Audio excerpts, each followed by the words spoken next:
Selamat pagi Bapak Ibu sekalian dikasihi Tuhan Yesus Kristus. Dalam minggu Advent keempat ini kita akan merenungkan tema Sesungguhnya aku ini hamba Tuhan. Belajar dari seorang gadis dusun, Maria. Kita diantar untuk membuka hati kita, menyongsong kedatangan Tuhan. Kedatangan Tuhan selalu bersifat lintas waktu, menengok ke masa lalu, tetapi juga memandang ke masa depan. Di sini peran Maria yang dipercaya untuk mengandung Sang Putra Allah sedemikian vital. Sekalipun sukar kehidupannya dan perjalanan hidupnya di muka publik ditandai dengan sebuah peristiwa yang bagi kebanyakan orang merupakan skandal. Namun Maria kuat. Bukan hanya kuat secara iman. Maria tegar. Nyanyiannya dapat disejajarkan dengan para pejuang pembebasan. Bagaimana kehambaan Maria juga mempengaruhi kita pada masa kini, terutama di masa-masa yang penuh ketidakpastian ini. Pelayan firman dalam ibadah kita adalah Pendeta Nindyo Sasongko dari Gereja Kristen Muria Indonesia. Jemaat Tuhan, selamat beribadah. Dengan bangkit berdiri, kita memuji Tuhan dari Kidung Jemaat 81, bait 1, 3, dan 5. Oh, datanglah Immanuel.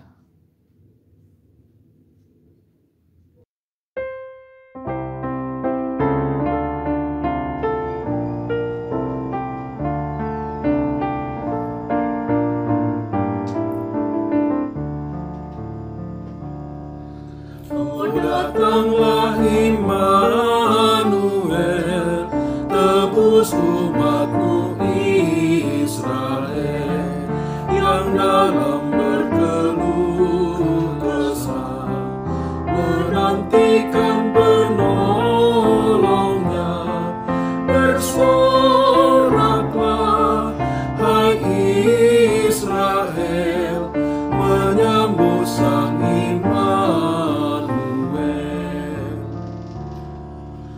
surya pagi datanglah, dan jiwa kami hiburlah. Halaukanlah gelap seram, bayangan maut yang kejam. Bersoraklah, hai Israel, menyambut Sang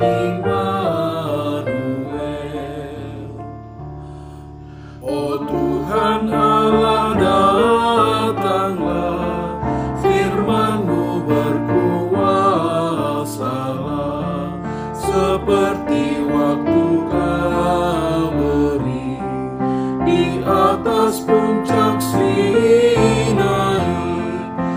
bersoraklah, hai Israel, menyambut Sang Immanuel.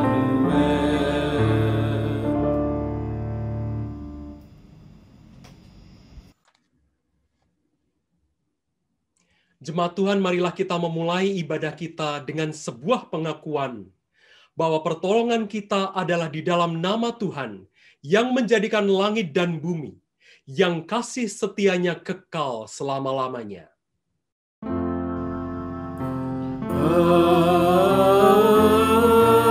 Amin, amin, amin.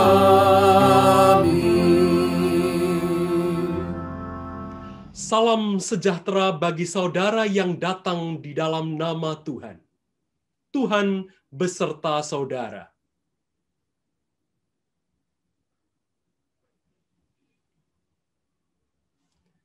Selamat pagi, Bapak Ibu Saudara sekalian, selamat hari Minggu, dan ini adalah Minggu Advent yang keempat. Saya senang sekali karena saya bisa kembali lagi bersama dengan GKI Bapos Taman Yasmin. Kerinduan saya, kangen saya menjadi terobati di minggu keempat Advent ini. Dan di pagi ini, Bapak Ibu, kita akan bersama-sama merenungkan sebuah tema tentang Maria, tentang panggilan tentang Maria. Nah, kita akan belajar bersama mengenai siapa Maria, apa arti panggilannya, dan apa pentingnya untuk hidup kita saat ini. Hidup kita di dalam masa-masa yang tidak pasti, Ibu Bapak. Tetapi justru di sini kiranya peristiwa Maria yang mendapatkan berita dari malaikat Tuhan bahwa ia akan mengandung Kristus, Allah Sang Putra itu, akan juga melandasi kehidupan kita kini dan seterusnya. Namun Bapak Ibu Saudara, kita juga tahu bahwa kehidupan kita tidak mulus. Kita sering gagal. Kita sering berkata ya terhadap panggilan Allah, namun kita tidak bisa kemudian mengikuti secara sepenuhnya apa yang menjadi tuntutan Allah itu bagi diri kita. Kita sudah menerima begitu banyak anugerah, namun kita gagal melakukan anugerah yang Allah percayakan itu kepada kita. Maka dengan segala kerendahan hati, mari saudara sekalian, saya undang kita untuk mengaku di hadapan Tuhan. Mari kita merendahkan diri di hadapan Allah dan mengakui segala dosa serta kesalahan kita yang kita sudah perbuat di hadapan Tuhan, atau abai yang seharusnya kita lakukan bagi kemuliaan Tuhan. Mari kita berdoa. Ya Allah, kami merendahkan diri kami di hadapan-Mu dengan segala pengakuan bahwa sekalipun kami telah menerima begitu banyak rahmat, begitu limpah berkah yang Tuhan sudah berikan, namun kami seringkali gagal. Maka ampuni kami ya Tuhan. Kuduskan kami, sucikan kami, kembalikan kami ke dalam pelukan-Mu. Dan kiranya anugerah Kristus kami terima kembali saat ini, pagi ini, di minggu Advent keempat ini. Dan kami kembali menjadi umat-umat yang memuliakan Dikau di dalam kehidupan kami dan melayani sesama kami dari hari ke hari.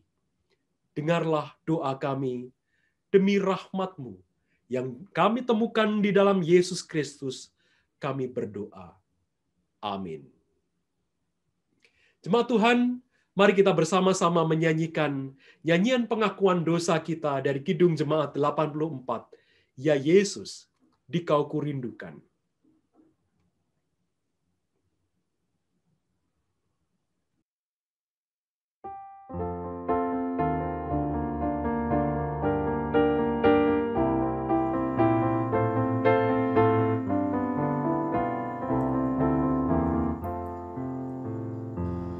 Ya Yesus, Dikau kurindukan,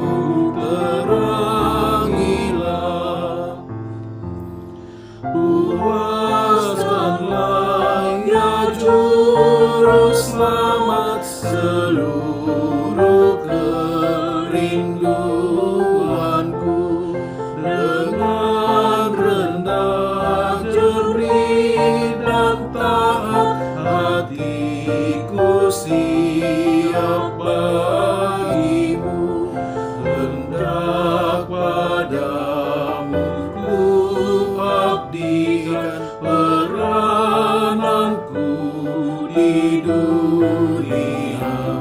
Cemas dan duka kau singkirkan, ya Yesus, mari masuklah. Jemaat Tuhan, sebagai pelayan Yesus Kristus, saya memberitakan bahwa pengampunan dosa telah tersedia di dalam nama Bapa, Anak, dan Roh Kudus. Amin.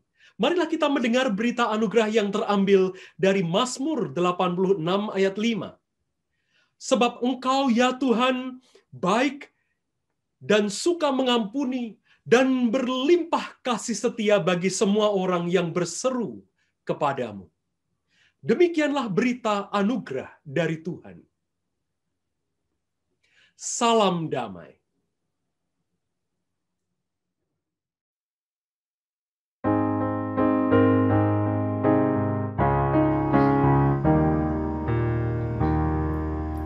Hatiku bersukaria mengagungkan nama Tuhan, Allah Juru Selamatku. Diindahkannya hambanya, kini dan senantiasa, diberkati namaku. Karena Allah Maha Kuasa melakukan karya-Mu kepadaku yang rendah. Maha suci nama Allah, rahmat-Nya turun-temurun atas orang salehnya.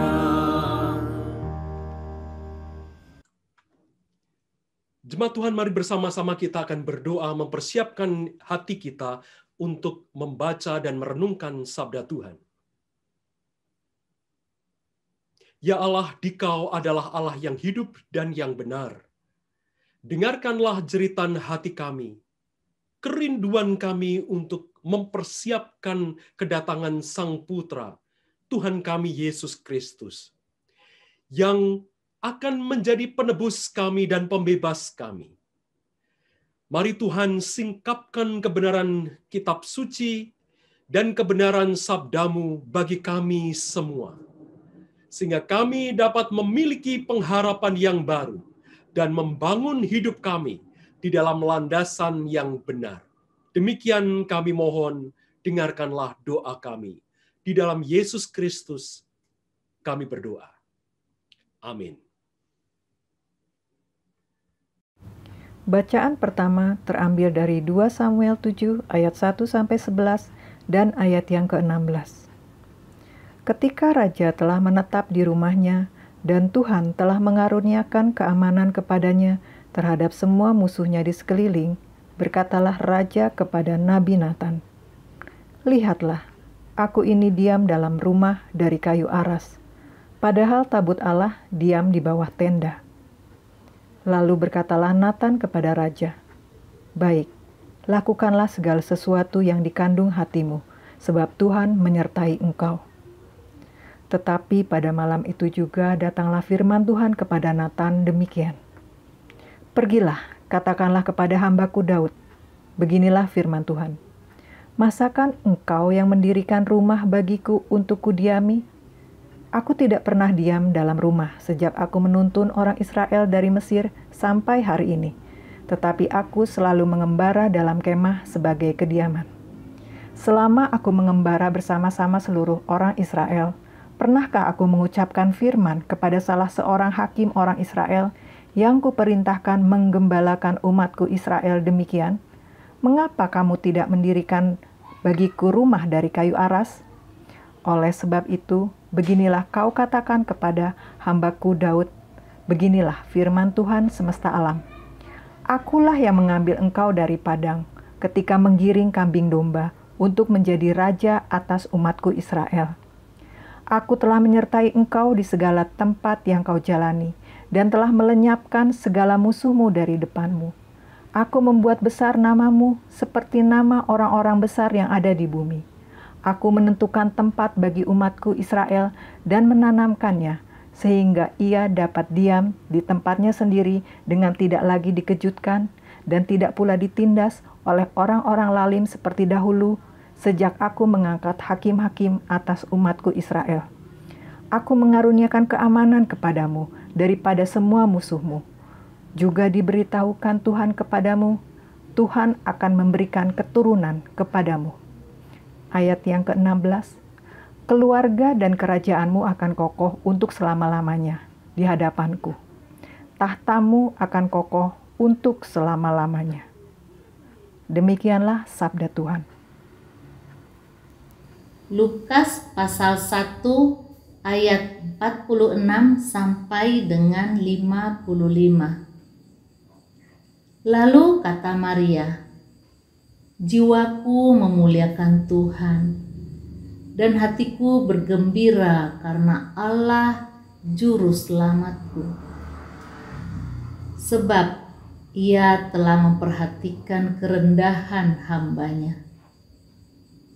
Sesungguhnya mulai dari sekarang segala keturunan akan menyebut aku berbahagia, karena Yang Maha Kuasa telah melakukan perbuatan-perbuatan besar kepadaku, dan namanya adalah Kudus. Dan rahmat-Nya turun-temurun atas orang yang takut akan Dia. Ia memperlihatkan kuasa-Nya dengan perbuatan tangan-Nya, dan mencerai-beraikan orang-orang yang congkak hatinya. Ia menurunkan orang-orang yang berkuasa dari tahtanya dan meninggikan orang-orang yang rendah.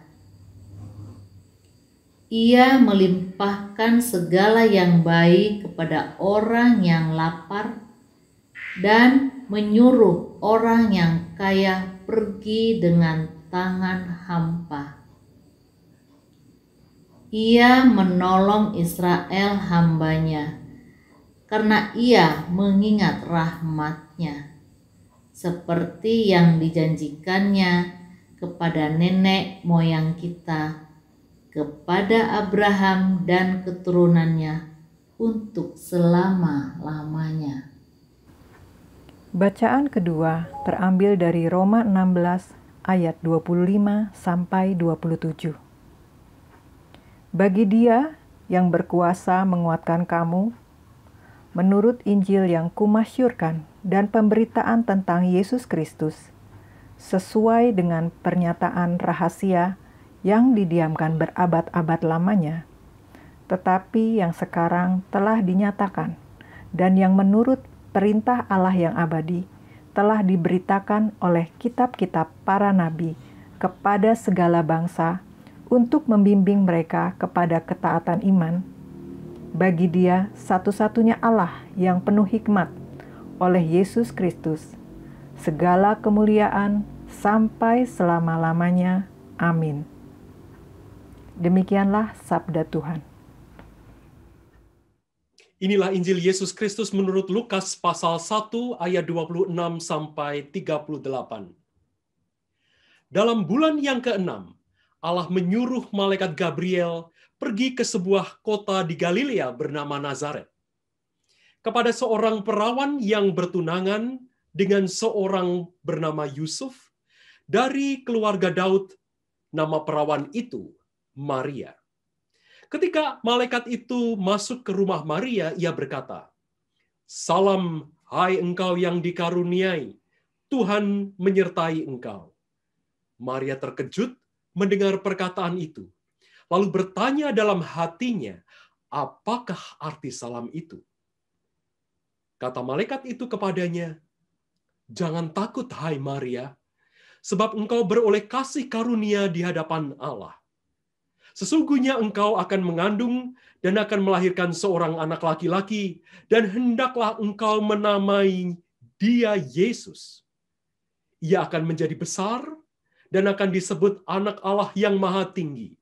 Dan Tuhan Allah akan mengaruniakan kepadanya tahta Daud, bapa leluhurnya, dan ia akan menjadi raja atas kaum keturunan Yakub sampai selama-lamanya. Dan kerajaannya tidak akan berkesudahan." Kata Maria kepada malaikat itu, "Bagaimana hal itu mungkin terjadi? Karena aku belum bersuami." Jawab malaikat itu kepadanya, "Roh Kudus akan turun atasmu dan kuasa Allah yang Maha Tinggi akan menaungi engkau. Sebab itu anak yang akan kau lahirkan itu akan disebut kudus, Anak Allah. Dan sesungguhnya Elisabet, sanakmu itu, ia pun sedang mengandung seorang anak laki-laki pada hari tuanya, dan inilah bulan yang ke-6 bagi dia, yang disebut mandul itu.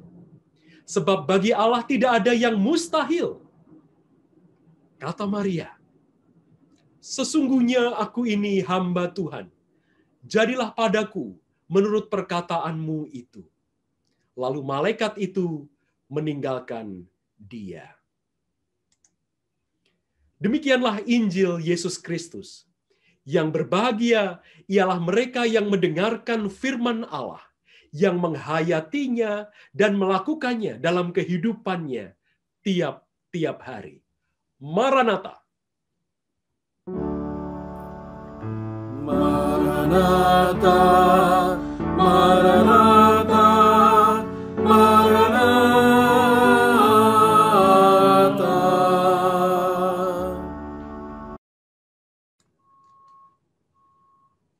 Sesungguhnya aku ini hamba Tuhan. Inilah tema yang kita renungkan pada pagi hari ini. Di dalam kitab suci ada banyak orang yang disebut sebagai hamba-hamba Tuhan. Dari latar belakang yang berbeda-beda, banyak orang yang dipanggil sebagai hamba Tuhan. Bukan hanya laki-laki, tetapi perempuan.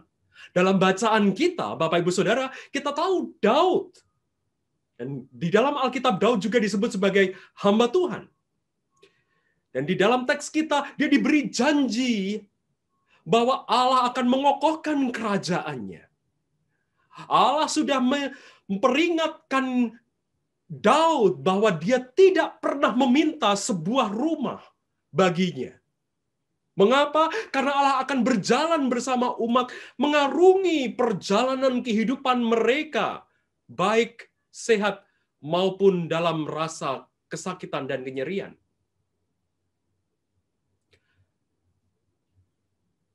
Allah yang bertindak bagi Daud.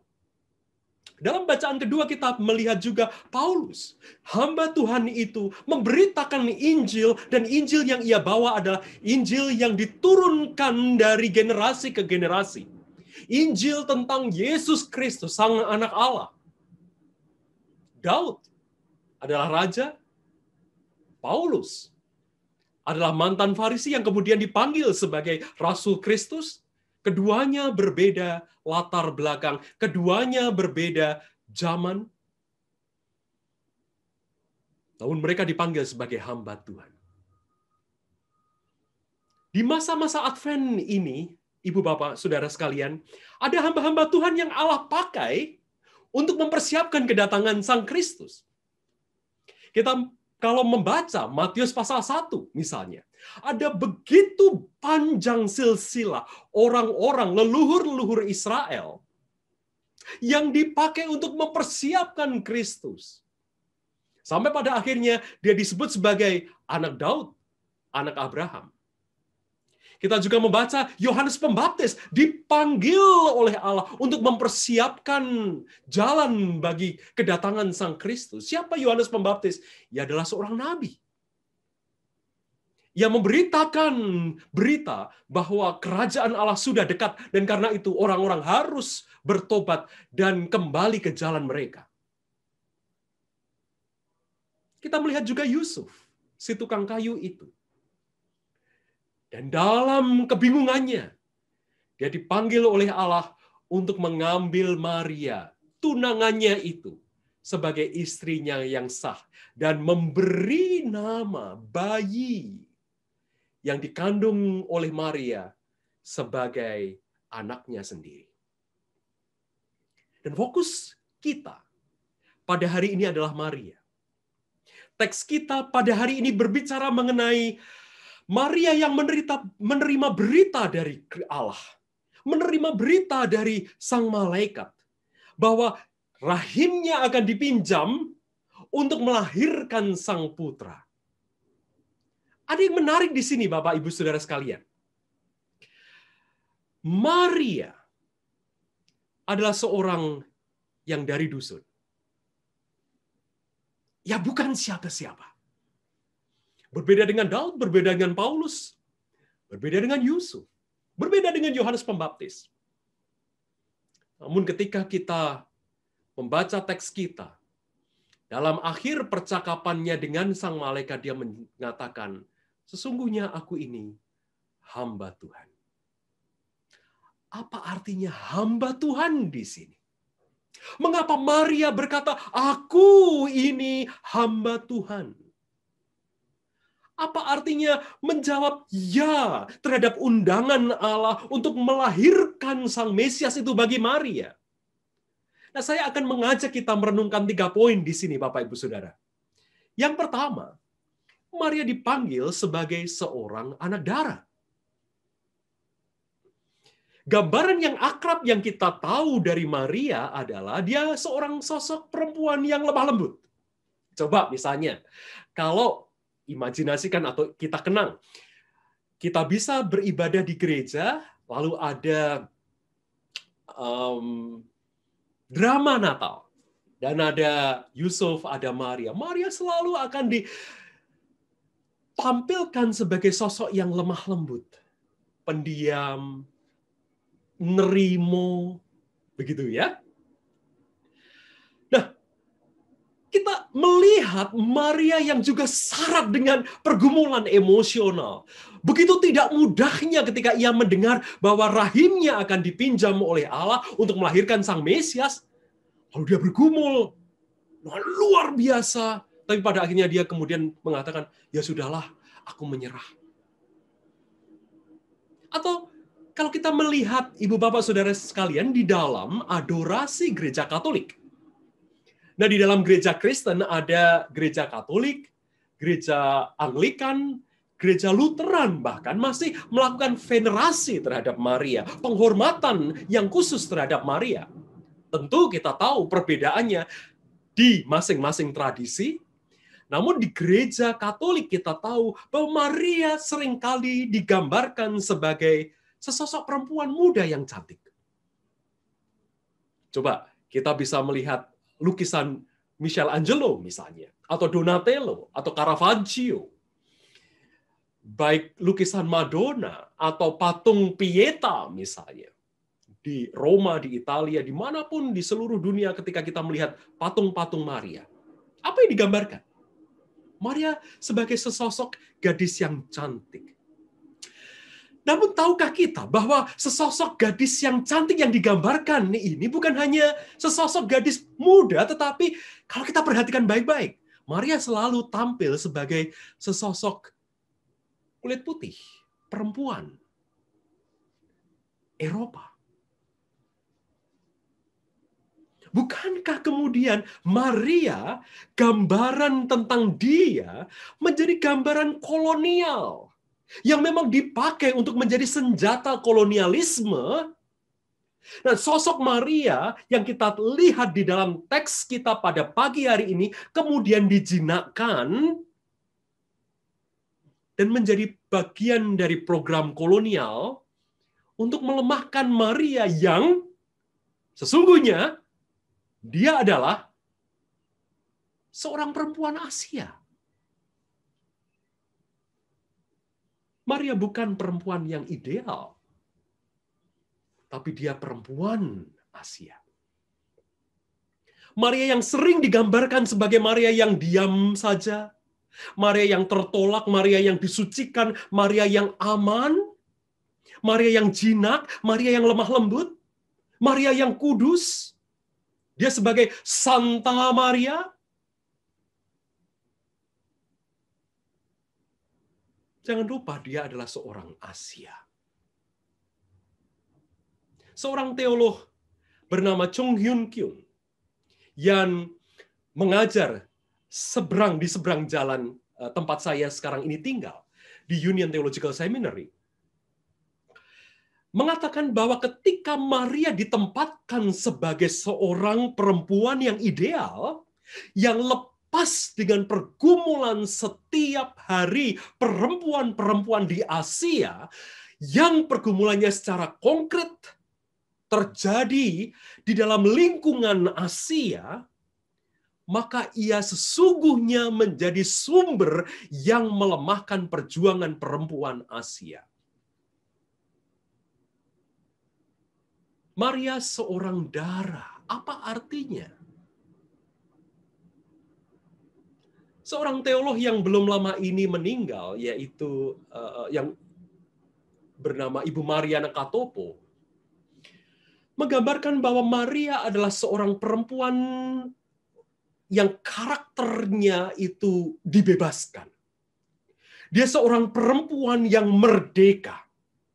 Dan dia memberikan dirinya untuk melayani Allah dan melayani sesama. Mari, coba kita unpack. Kita akan coba kupas pelan-pelan. Maria sebagai seorang anak dara berarti ia berani menjadi dirinya sendiri. Ia adalah sosok yang mandiri. Ia terlepas dari relasinya secara seksual dengan seorang lelaki, tetapi juga terlepas dari hubungan badannya dari seorang anak yang terlahir karena hubungan badannya dengan lelaki. Namun Maria dalam keadaannya sebagai seorang perempuan yang masih suci ini, ia memberi dirinya kepada sesuatu yang jauh lebih besar daripada dirinya. Ia mengabdi, ia melayani, ia membaktikan dirinya untuk Allah. Coba kita perhatikan Ibu Bapak sekalian. Perempuan yang misalnya dalam perumpamaan Tuhan Yesus, ada 10 anak gadis. Ada 10 anak dara. Betul, yang 5 disebut sebagai bijak, yang 5 disebut sebagai bodoh. Kita tidak akan membahas itu, tetapi perhatikan, apa yang mereka kerjakan? Yang mereka kerjakan adalah, mereka menanti-nantikan mempelai lelaki. Mereka rela untuk menunggu mempelai laki-laki itu hingga larut malam. Sebuah dedikasi yang luar biasa dilakukan oleh ke-10 anak dara itu. Nah, kita tahu cerita selanjutnya bagaimana, kita tidak akan bahas di sini, karena Bapak Ibu Saudara juga sudah merenungkan di bagian-bagian yang lalu sebelum kita memasuki masa Advent. Tetapi perhatikan, ketika Maria dipanggil sebagai seorang dara berarti, Maria memiliki sebuah identitas yang tidak didefinisikan oleh orang lain, oleh suaminya. Bayangkan pada waktu itu, Bapak Ibu, budaya pada zaman itu, perempuan itu identitasnya ngikut suami. Nah, kita akrab sebenarnya di Indonesia, bukan? Perempuan ngikut suami. identitas perempuan ikut suami. Mengapa? Karena budaya patriarki, Bapak Ibu. Laki-laki jauh lebih tinggi daripada perempuan. Namun kita melihat di sini yang sangat penting adalah bahwa ketika Maria identitasnya tidak didefinisikan oleh relasinya dengan seorang laki-laki, ikatan tubuhnya baik secara seksual maupun secara legal formal, ia menjadi pribadi yang utuh. Maria bertanggung jawab atas tubuhnya sendiri. Maka ketika Maria berkata, sesungguhnya aku ini hamba Tuhan. Ia sedang menerima dirinya sebagai seorang dara. Ia tidak didefinisikan oleh laki-laki. Ia tidak sedang terbelenggu dalam sistem dan struktur patriarki yang menempatkan laki-laki lebih tinggi dari perempuan.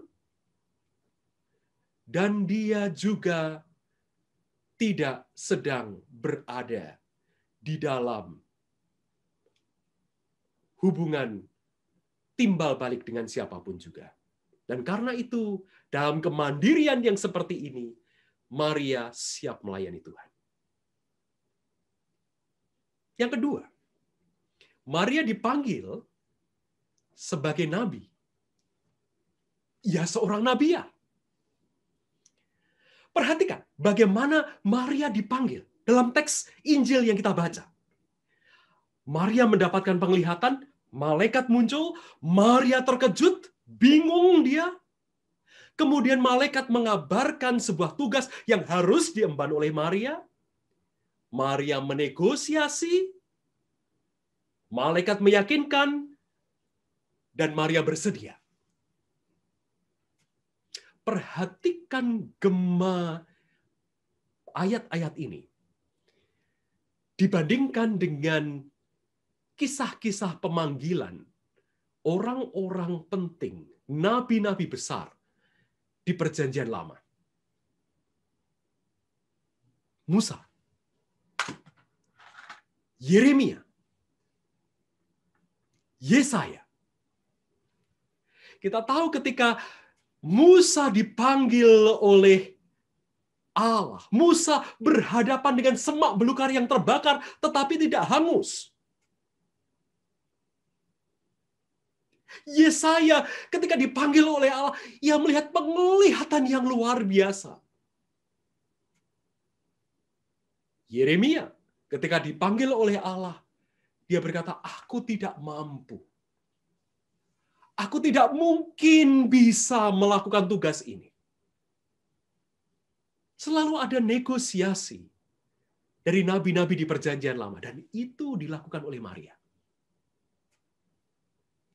Jika demikian, kita melihat bahwa panggilan Maria ini adalah panggilan dia menjadi seorang nabi. Dan kalau dia menjadi seorang nabi, berarti Maria sedang mengemban tugas pembebasan. Dan itulah sebabnya ketika kita tadi mengikuti bacaan demi bacaan, kita membaca Magnificat Kidung Maria juga ada di dalam bagian bacaan hari ini. Magnificat Kidung Maria, hatiku memuliakan Tuhan dan jiwaku meninggikan Dia, Allah yang Maha Tinggi. Kidung ini, Ibu Bapak Saudara, bisa dibagi ke dalam dua bagian. Bagian yang pertama, ayat 46-49, Maria mengungkapkan pujian hatinya kepada Allah. Allah yang begitu besar, yang tidak pernah meninggalkan umatnya.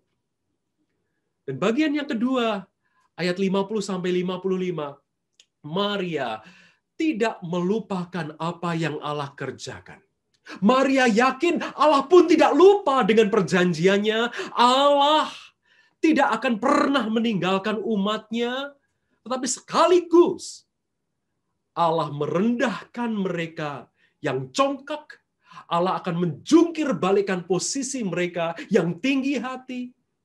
Allah akan menghukum orang-orang yang melakukan ketidakadilan. Dan Allah akan menjunjung, meninggikan orang-orang yang miskin, yang ditindas, mereka yang menjadi korban ketidakadilan. Kidung Maria, Magnificat, adalah sebuah kidung pembebasan. Maka ibu bapak saudara sekalian, ketika Maria berkata, sesungguhnya aku ini hamba Tuhan. Apa artinya? Ia siap menjadi seorang nabi. Ia siap dipanggil oleh Allah. Seorang nabiah yang memberitakan kisah pembebasan yang baru. Kisah pembebasan yang akan mewujud dari seorang yang dikandungnya, yaitu Yesus Kristus. Bagian yang ketiga, ibu bapak saudara, Maria ketika berkata, sesungguhnya aku ini hamba Tuhan. Apa artinya hamba Tuhan di situ? Maria dipanggil sebagai pemberi kehidupan. Bahkan, ia turut memberi kehidupan bagi Allah dan bagi umatnya. Maria sebagai seorang dara, dia tidak ditundukkan oleh sistem patriarki. Panggilan Maria lebih khusus daripada itu, Bapak Ibu Saudara. Ia dipanggil untuk mengandung Kristus. Dan kita tahu, jika Kristus adalah pribadi kedua dari Allah Tritunggal, maka sesungguhnya Maria menjadi peretas jalan bagi Allah untuk melahirkan sebuah era yang baru, sebuah zaman yang baru, bagi sebuah umat yang mengikuti Kristus yang dikandungnya itu. Jelas, benar, ada risiko bagi Maria. Ada dilema yang Maria hadapi. Ia tanpa ikatan pernikahan. Itu berarti ia harus memasuki sebuah masa dalam kehidupannya yang ia tidak bisa kendalikan, ia tidak bisa pahami. Ia harus berjalan di dalam kegelapan, ia hanya menggantungkan dirinya pada masa depan dan pemeliharaan Allah. Ia harus terbuka kepada masa depan yang tidak pasti. Maria terkejut. Maria bingung. Karena Maria harus masuk kepada kehidupan yang penuh risiko. Dengan partisipasinya untuk ikut ambil bagian dalam proyek besar Allah. Dalam master plan yang Allah berikan. Maka Maria harus menghadapi sebuah masa kehidupan yang penuh kerentanan. Namun demikian, ia mengambil bagian, dipanggil untuk menjadi bagian dalam rencana Allah untuk menebus umatnya. Maria siap menjadi rentan. Maria siap menjadi rapuh. Maria siap terpapar dengan bahaya sebagai seorang perempuan muda. Namun ia tahu pilihannya. Ia bisa dijauhi masa. Ia bisa sekaligus dihukum oleh orang-orang sejamannya. Ia bisa dirajam batu hingga mati. Namun Maria berkata, sesungguhnya aku ini hamba Tuhan, dan itu berarti ia memilih untuk mengandung dan melahirkan seorang bayi yang ia beri nama Yesus. Yang artinya adalah Adonai menyelamatkan. Adonai membebaskan. Yahweh, sang Allah perjanjian itu yang akan membebaskan. Membebaskan siapa? Membebaskan umatnya. Dan anak yang akan dikandungnya itu akan disebut sebagai anak Allah yang maha tinggi. Dan ini menunjuk kepada, kalau kita nanti masuk kepada masa Paskah, Ibu Bapak, kebangkitan Kristus. Kristus dibangkitkan dan dia dinyatakan sebagai anak Allah yang hidup. Melalui rahim Maria, sebuah era baru dibukakan. Dan sebuah zaman pemerdekaan sedang dimulai. Maria mengandung sang pembebas, rahimnya diminta oleh Tuhan untuk melahirkan sebuah umat manusia yang baru, sebuah umat yang mengikuti Kristus, Sang Mesias. Pilihan manusia yang bernama Maria ini tidak mudah. Seorang teolog dari India bernama Astril Lobo merenungkan panggilan Maria ini demikian. Saya kutip, Ibu Bapak. Aku bisa merasakan ketakutannya. Ketakutan Maria. Dunianya segera terjungkir balik. Allah meminta dia untuk mengandung sang putra dan Maria katakan ya. Inilah ya yang beberapa kali diulang di sepanjang kehidupan Maria, khususnya ketika di masa-masa ia diperhadapkan pada ujian. Ketika Maria mengambil keputusan, keganjilan selalu menghadangnya. Ia pasti telah berpikir bahwa ia bisa kehilangan Yusuf. Bahwa begitu tanpa ia mengandung, ia bisa menghadapi hukuman rajam batu sampai matinya. Nah, jika kita berada di tempatnya, kita akan mungkin secara waras berkata, maaf, cari orang lain saja deh. Kita mungkin akan melupakan satu hal yang Maria tidak pernah lupakan. Yang meminta itu adalah Allah. Dan ia bersedia untuk membayar harganya. Tapi dunia tak mampu memahaminya. Bahkan Yusuf pun tidak. Maria harus siap berjalan sendirian. Ketika panggilan Maria yang ia terima dari malaikat itu, kita tahu ini panggilan yang tidak mudah. Ketiganya sangat berisiko. Menjadi seorang dara yang mengandung di muka umum. Menjadi seorang nabi yang memberitakan pembebasan. Menjadi pemberi hidup bagi Allah dan bagi umat yang baru. Ia bisa ditolak. Ia bisa dibunuh. Ia bisa dibantai. Ia bisa dikucilkan. Ketiganya membuat Maria harus siap berjalan seorang diri.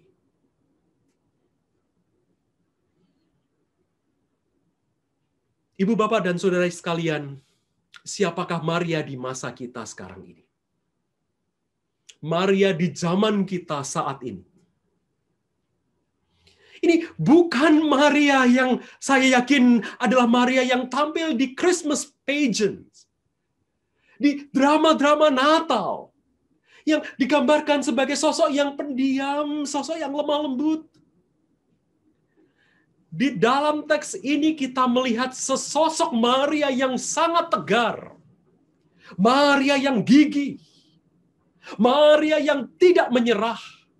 Maria yang berani menghadapi kehidupan yang penuh risiko. Di masa-masa pandemi seperti ini, Bapak Ibu, saya merenungkan Maria yang seperti ini akan tampil sebagai sosok-sosok para medis yang merisikokan diri dan kesehatannya guna keselamatan orang lain. Mereka yang berani menyerukan pentingnya mengikuti protokol kesehatan. Mereka yang selalu mengkampanyekan untuk memakai masker. Saya mengingat, Bapak Ibu Saudara, saya tinggal di kota New York. Dan kota New York pada bulan Maret dan bulan April adalah zona hitam. Bukan hanya di seluruh negara Amerika, tetapi juga di seluruh dunia. Tapi yang luar biasa pada waktu itu, ada pensiunan-pensiunan para medis. Mereka yang sudah purna tugas, yang mau mengambil bagian dengan sukarela. Mereka turun. Dan mereka tahu konsekuensinya. Di masa-masa penyakit belum ada vaksin. Dan itu berarti sangat mematikan. Namun mereka mengambil bagian dalam panggilan kemanusiaan yang seperti itu. Atau saya merenungkan juga, Bapak Ibu Saudara, dalam situasi keadaan yang tidak mudah secara ekonomi, alasan ekonomi di dalam keluarga yang sukar sekali untuk bisa dipertahankan. Ada ibu-ibu, ada perempuan-perempuan yang merisikokan dirinya untuk pergi ke luar negeri sebagai bukan hanya asisten rumah tangga, tetapi sebagai buruh di pabrik dengan biaya yang murah, tanpa asuransi kesehatan yang cukup. Bahkan tidak sedikit dari mereka yang harus merisikokan tubuh mereka untuk dijamah oleh laki-laki yang bukan suami mereka. Mereka bisa dicibir oleh massa. Mereka bisa dijauhi oleh masyarakat. Kadang mereka pulang ke tanah air sudah tak bernyawa.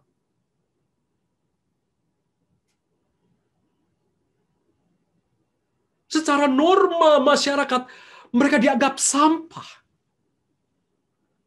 Tapi bagaimana dengan perjuangan kehidupan yang mereka kerjakan? Atau sebuah umat yang teraniaya. Saya melihat sosok Maria di dalam diri mereka. Maria yang menantikan masanya pemulihan itu tiba.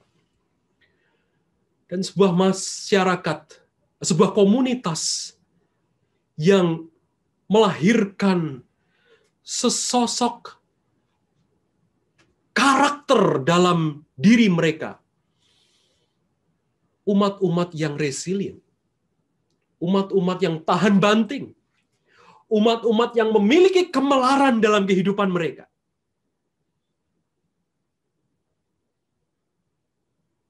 Siapapun Maria itu, Ibu Bapak Saudara. Maria, sang paramedis yang menyerukan agar masyarakat memiliki cara kehidupan baru.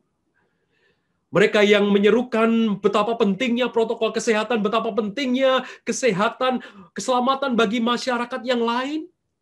Atau Maria yang bekerja untuk membukakan kesadaran masyarakat bahwa kita sedang hidup di dalam sebuah sistem struktur yang tidak adil. Maria yang seperti ini akan berseru bahwa ketidakadilan harus disudahi. Bahwa struktur-struktur yang menindas harus segera dipangkas. Jika tidak, akan makin banyak lagi korban-korban yang berjatuhan. Maria sebagai gereja yang teraniaya melahirkan sebuah umat yang berani berjuang gigih, tetap bertahan dalam masa-masa yang tidak pasti seperti ini.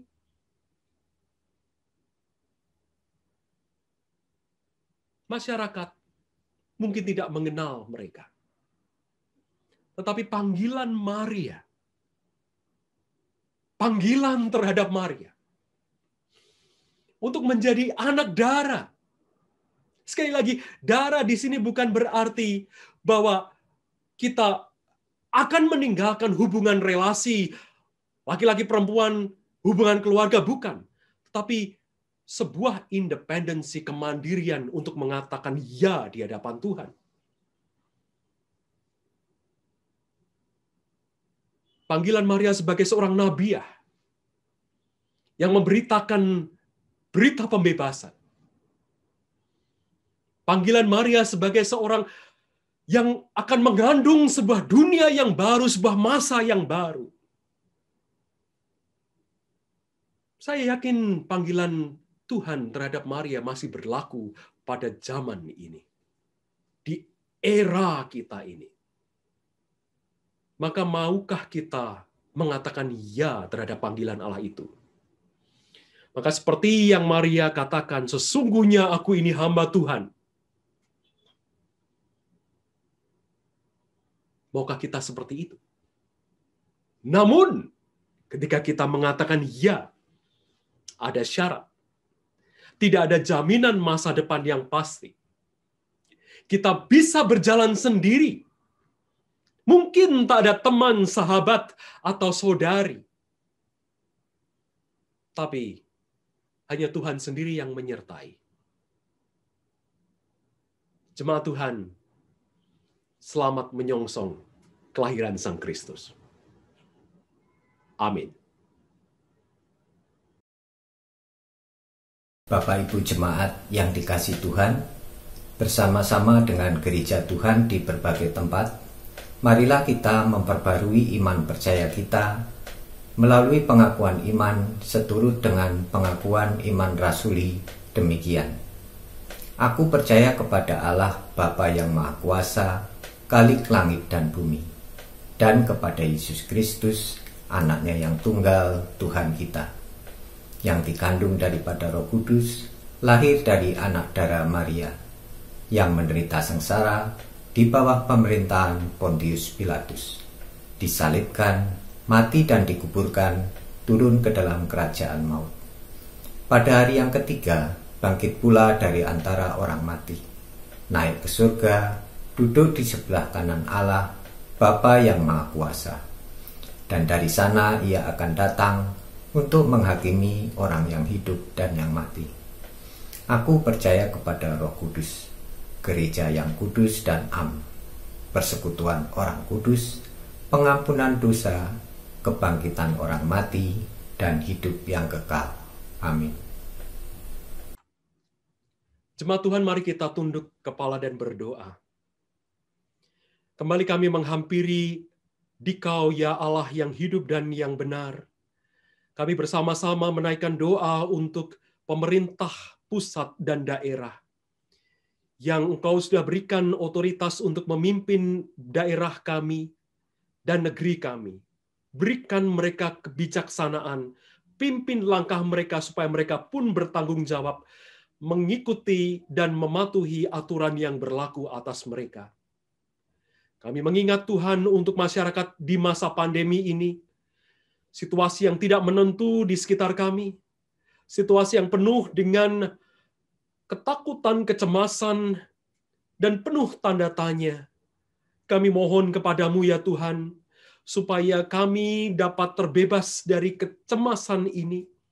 Mohon Tuhan bimbing para medik, Tuhan bimbing mereka yang bekerja di garda depan untuk menangani masalah pandemi ini. Namun juga tolong kami supaya kami mematuhi protokol kesehatan dan juga menjaga jarak satu dengan yang lain. Kami berdoa Tuhan untuk GKI Pengadilan yang menjadi gereja induk bagi Bapos GKI Taman Yasmin ini. Oh Tuhan, kami memohon supaya terjadi relasi yang baik di antara kami. Dan mari Engkau persatukan kami dan juga jemaat GKI Pengadilan, supaya masalah yang kami hadapi pun akan menjadi terang kembali. Bimbing kami supaya kami juga menjadi resilient, menjadi taat, menjadi patuh, tetapi tetap mengupayakan yang terbaik demi kemuliaan Tuhan saja. Tuhan, kami memohon untuk pergumulan jemaat Tuhan. Kami juga mengingat untuk mereka yang menjadi simpatisan Bapos GKI Taman Yasmin ini. Kami berdoa untuk keluarga mereka. Kami berdoa juga untuk para lansia yang pada masa-masa ini tentu sangat rentan dengan terpapar virus COVID-19. Oh, kami memohon supaya Engkau menolong mereka semua. Dengarkan doa kami ya Tuhan. Dan kami juga berdoa untuk kesehatan kami sendiri-sendiri. Kami mengingat mereka yang di dalam sakit penyakitnya. Kami mengingat juga mereka yang ada di dalam masa pemulihan. Jemaat Tuhan, mari sejenak kita akan mengingat nama-nama mereka, sebut nama-nama mereka dalam doa kita. Saya memberikan waktu kita untuk tenang sejenak.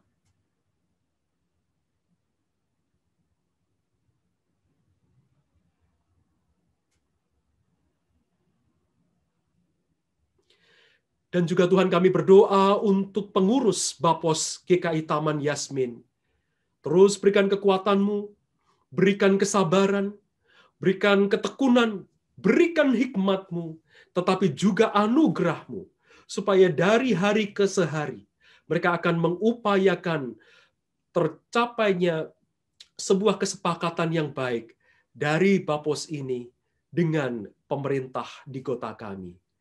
Dan dengan demikian Tuhan, kami memohonkan semua doa ini ke dalam tangan pengasihan Kristus, menyerahkan segala pergumulan kami kepada Bapa Surgawi yang mengasihi kami, dan juga di dalam kekuatan yang Kristus berikan kepada kami, seperti Kristus juga telah mengajar kami berdoa.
Bapak Ibu jemaat yang dikasihi Tuhan, di hari Minggu Advent keempat ini, marilah kita mengucap syukur kepada Tuhan dengan memberikan persembahan yang sudah kita siapkan masing-masing.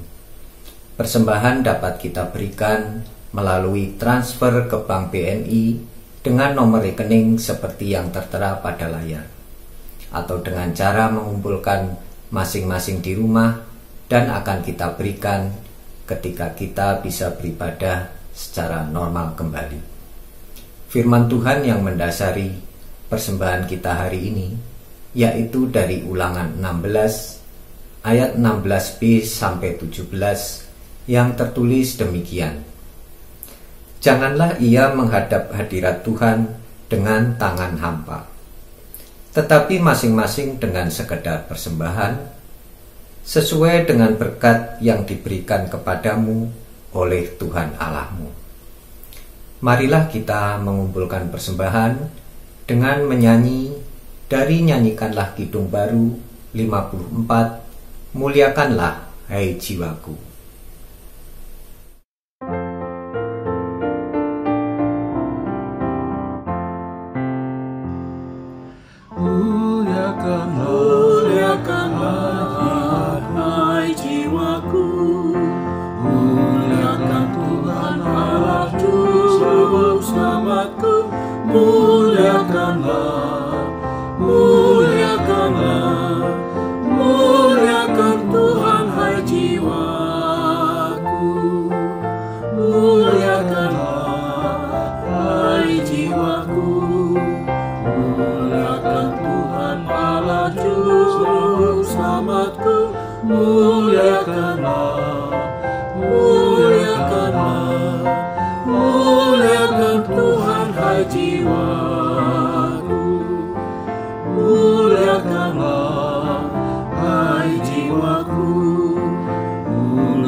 Selamat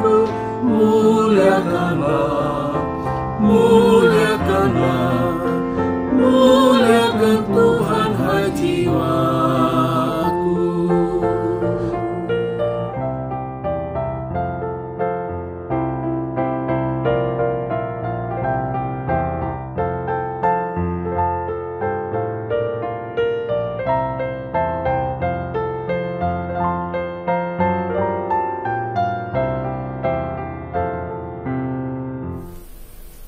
Mari kita bawa persembahan ini dalam doa.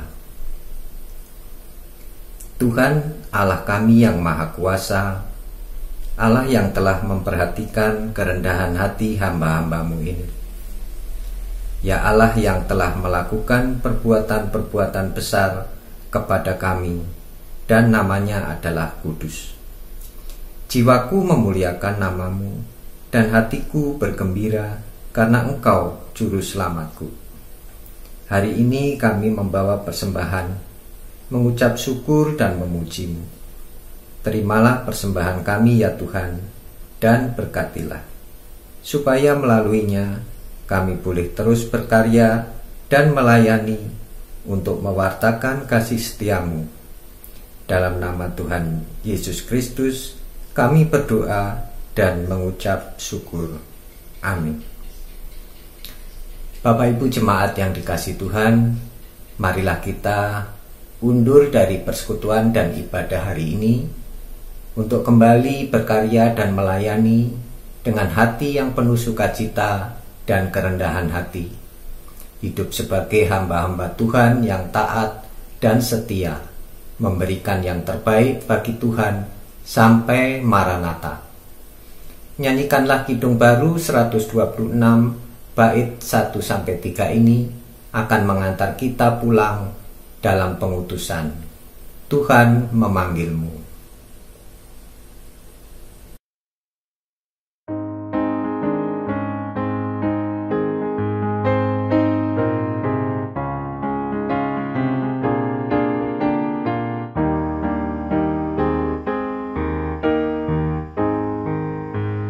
Tuhan memanggilmu, hai dengarlah. Apapun yang terbaik ya berikanlah, dan jangan kau kejar hormat semu. Muliakan saja Yesus Tuhanmu. Tiap karya diberkatinya, namun yang terbaik dimintanya. Walaupun tak besar talentamu, beri yang terbaik kepada Tuhanmu. Sanjungan dunia jauhkanlah, dan jangan kau dengar godaannya. Layani Tuhanmu dalam jerih, dalam hidupmu yang telah kau beri. Tiap karya diberkatinya, namun yang terbaik dimintanya.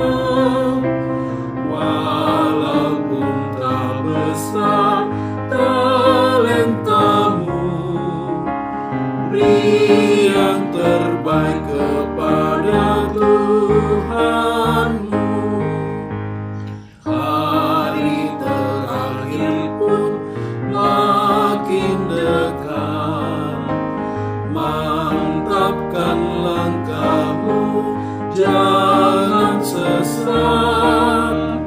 Sungguhlah janjinya takkan lenyap, bahwa mahkota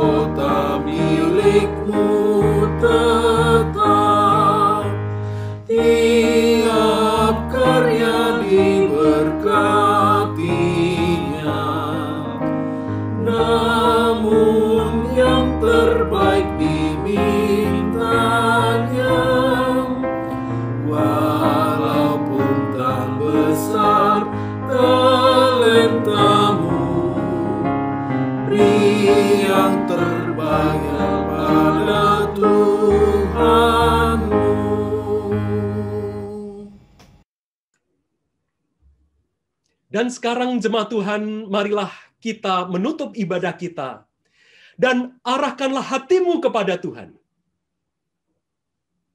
Jadilah saksi Kristus. Terpujilah Tuhan. Dan kini terimalah berkat dari Tuhan. Tuhan memberkati engkau dan melindungi engkau. Tuhan menyinari engkau dengan wajahnya dan memberi engkau kasih karunia. Tuhan menghadapkan wajahnya kepadamu dan memberi engkau damai sejahtera. Maranatha.